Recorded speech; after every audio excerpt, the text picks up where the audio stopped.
What is this article that we have here? Okay.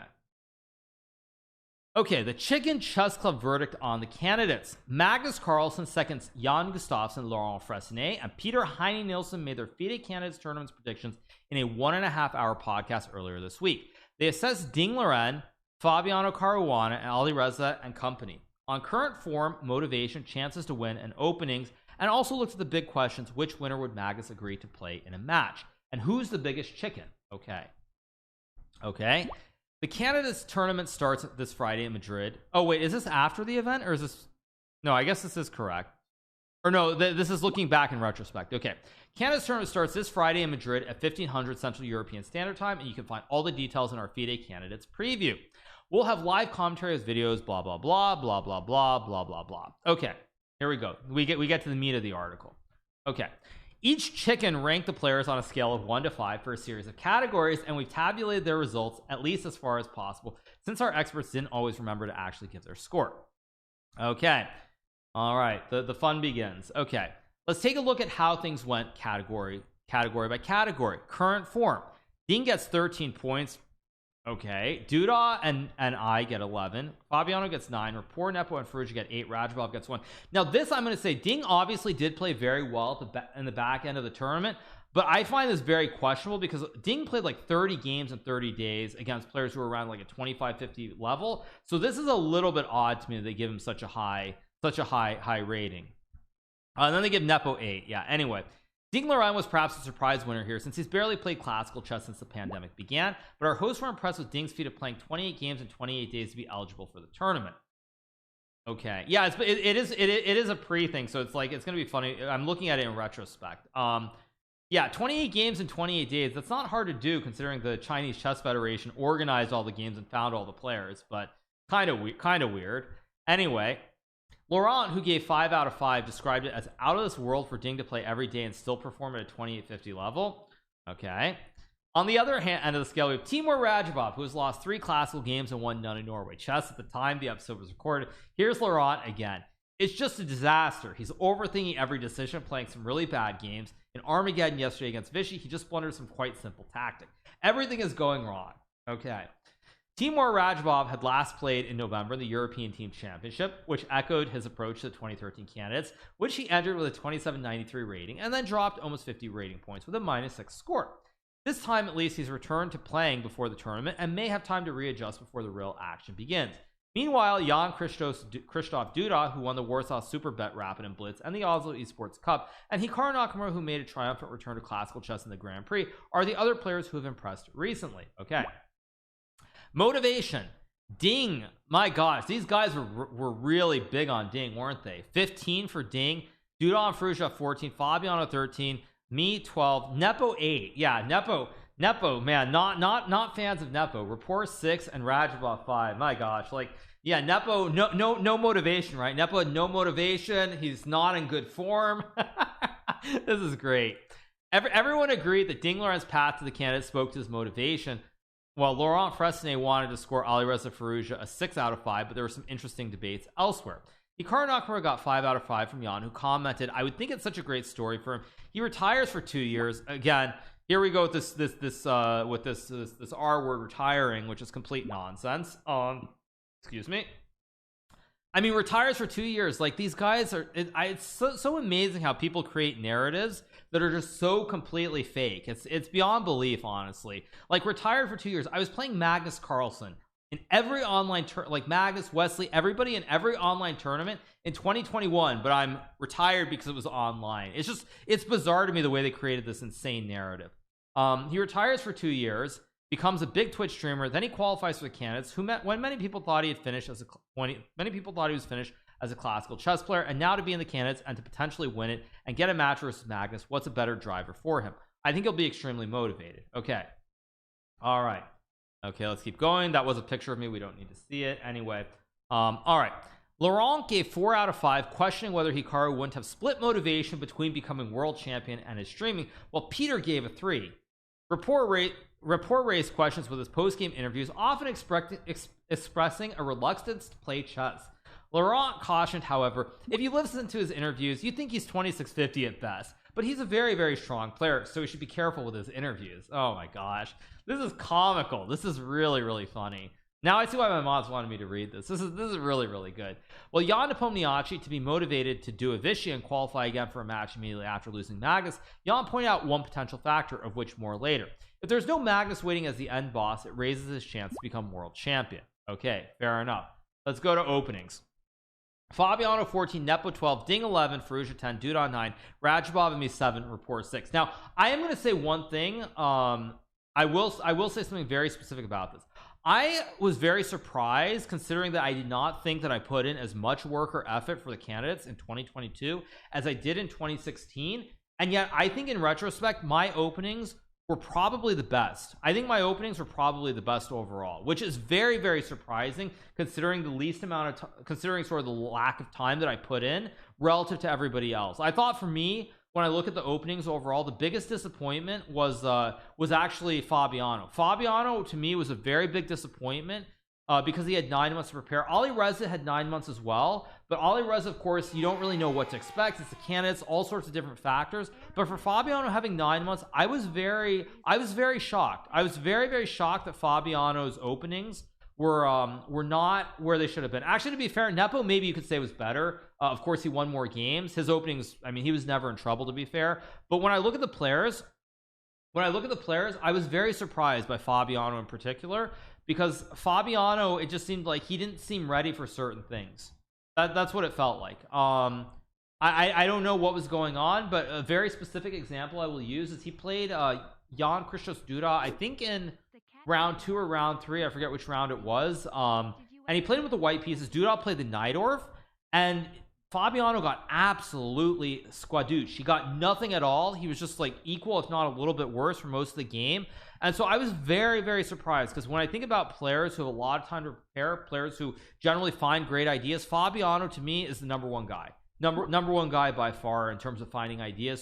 So in retrospect, I was very surprised. I think, actually, to be fair, when I said my openings were the best, I was kind of forgetting about Nepo because of how amazing he was. But I would say Nepo was 1, and I think I was actually number 2 in terms of the openings, which is very surprising. All right, so let's keep. Also, by the way, look at this. Rapport gets. Oh wait, sorry, no, this was a 6 up here. Okay. Anyway, let's read. Here there was a clear leader, with our chickens agreeing that Fabiano Caruana has the more flexible opening repertoire, as Jan put it. That makes him special, but that he's completely unpredictable. With white, he can do anything, and he's maybe the only one you can see just winning a game with prep. Jan Nepomniachtchi provokes some debate, with Laurent giving 5 out of 5 on account of the work done for the World Championship match. Bingo. But Peter gave only a 3 out of 5, commentating that Nepo's openings were pretty good, but mainly in a defensive way. Right, but defensive way is good enough when your opponents are trailing and they need to win and they have to go insane. In general, it was a category where none of the players were considered especially weak, with our host pointing out that Richard Rapport and Jan Christos Duda in particular had made big strides forward. It's noteworthy that Grigor Gajewski, a longtime second of Vichy Anand, has been working with Jan Christoph in the run-up to the event. Okay. Chances to win: Ding 14, Fabiano 12, Firouzja 11, Nepo 6, Duda and me 5, Rapport 4, Rajabov 0. Ouch. This is perhaps the key category and the only one in which a player scored a 0, with Peter Heine Nielsen saying of Timur Rajabov's 0 out of 5 from all 3 commentators. It's somewhat insulting, but I think that's where we are. I don't expect him to be last in the tournament, but somehow that he's going to push to win. I don't see it. All the other players were considered as being in with some chance, with Jan Nepomniachtchi scored down due to suspicions that he'll struggle during a long tournament, many ways to collapse and get angry at himself. Fresnay, it was felt that the pandemic splitting the 2020-2021 candidates in 2 worked hugely in Nepo's favor. When it comes to the most likely winners, there are 3 players with little to separate them. Alireza Firouzja is bidding to follow in the footsteps of the likes of Garry Kasparov and Magnus Carlsen and win the candidates at his first attempt. Previous winner Fabiano Caruana got 4 out of 5 from all 3 experts, with Peter summing up he's more or less the full package. The favorite, however, is Chinese number 1 and the highest rated player in the event, Ding Laurent. Laurent feels the last minute chance to play after Sergei Karyakin was banned is an important factor. He got this unexpected chance, and I think from a psychological point of view, it's just a free roll. He gets this boost of energy. Okay. Peter, meanwhile, had another explanation. For me, he's the favorite, and it's very simple. I think he's the best player. Caruana might be the best sporting character, but Caruana's a few percent behind. It's funny how all this kind of turns out to be a little bit wild. We've tabulated the results below, including the total of scores in the 4 categories above. So they give Ding Liren overall 14, total of 52, Fabiano 48, Alireza 43, Dudok 39, I get 35, Jan gets 34. They give Jan a lower score than me. Wow. Richard gets 24 and Timur gets 13. Hilarious. The remaining 2 categories don't relate so directly to the chance of winning the tournament, but at least the first may be very important for chess history. Chances Magnus will play. Firouzja gets a 14, Ding gets a 10, I get a 9, Dudok gets an 8, Fabiano gets a 7, Rapport gets a 5, Radjabov gets a 4, and Nepo gets a 3. So they're essentially saying that Magnus is not going to play. Okay. Okay, exciting. The most unusual backdrop to the current candidates tournament is that it's far from clear if the winner of the tournament will get the one prize everyone is ostensibly fighting for, a world championship match against Magnus Carlsen. Magnus stated shortly after winning his 5th match in Dubai that he may not play another. I found that the negative has started to outweigh the positive even when winning. I have by now played against the previous generation and 3 leading players of my generation. Being results oriented has worked out for me in these matches, but it doesn't feel sustainable long term. Passion must be the main driver. It is unlikely that I will play another match unless maybe if the next challenger represents the next generation. Alireza Firouzja is at 18 and already ranked 2nd in classical chess and has qualified for the next candidates. Okay, keep going. If that happened, we'll have some unemployed chickens, but more importantly, we'll get the curious situation that the winner of the candidates will be able to play a match against the 2nd place player in the tournament. That's only if Magnus pulls out, however, and who wins the candidates may have a big influence there.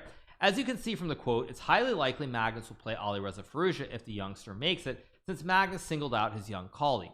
It's also highly unlikely he would play Jan Nepomniachtchi after just winning a match against the Russian. Between those polls, it's all guesswork, with the chances higher for a new opponent and a younger opponent, while for instance, in the case of Ding Liren, it was felt that Ding is so polite so you don't feel like being unpolite to him. There was some disagreement over Fabiano Caruana. Laurent felt Magnus had something to prove after making 12 draws in the 2018 match against a player he's rated as his closest rival. Jan disagreed, however. That stands exactly for what Magnus dislikes about World Championship matches, preparing against a super solid repertoire. Well, everybody plays super solid chess at this point, so it's not changing. Peter agreed with Jan that it was more a case of been there, done that. The other interesting case is that of Hikaru Nakamura. Magnus has a staggering 14 wins to 1 record in classical chess against Hikaru, and Hikaru is from a slightly older generation. But on the other hand, as Jan put it, if Hikaru wins, there's zero chance of Magnus not playing the match. It's too much fun. Sauron returning to keep Frodo down. It's going to happen. Perhaps the most curious case is that of Richard Rapport, a player who during what was for him a triumphant FIDE Grand Prix series said he regretted choosing chess as a career.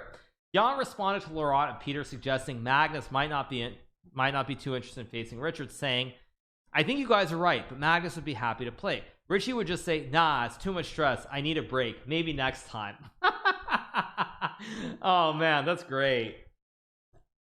That's really good. This is a picture of Richard with Lubojevic. Okay, Chickenness. Radjabov, oh my gosh, oh my, this is oh dear. Okay, Chickenness. Radjabov 14, Nepo 6, Nakamura and Rapport 5, Firouzja 4, Duda and Ding 3, Fabiano 2. Last but arguably not least, we have Chickenness, the tendency of players to choose draws and a minimum of pain at the chessboard, even if it harms their chances of sporting success.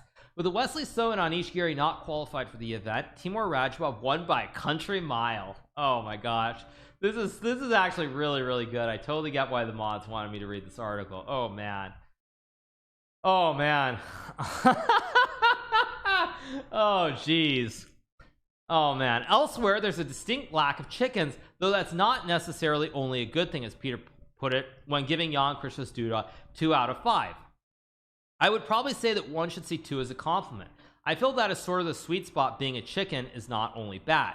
You also need to have some kind of realism. I think he's done that with openings, playing more healthy openings. 1.5 is the chicken factor you should aim for as a competitive player. I don't know what that means. Firouzja, Duda, Dingler, and Caruana all come in under the mark, 4.5 out of 15. With Laurent saying of Fabi, I think he's over pushing, the same as Duda, over pressing all the time, taking some crazy risks to try and win games. Hikaru's 5 was perhaps more towards the chicken side than you might expect, but Laurent had a justification for his 1 out of 5. If we do a video series or chessable course someday about a chicken repertoire, we just copy paste Naga's repertoire and it's done. Wow, okay, that is comical. My gosh, wow. These guys are taking shots at everybody. Yeah, that's just comical. And you know what's even funnier about it is I think when they did the scoring for the tournament in terms of who played the most fighting chess, Nepo obviously was number 1, but I think I was the number 2 player for the most for the most like fighting chess. So that's great. comical. Okay, so those are the predictions and views of the Chicken Chess Club podcast team. But do you agree? Let us know in the comments below. Yeah, let us know. Exactly. Yeah, roll eyes.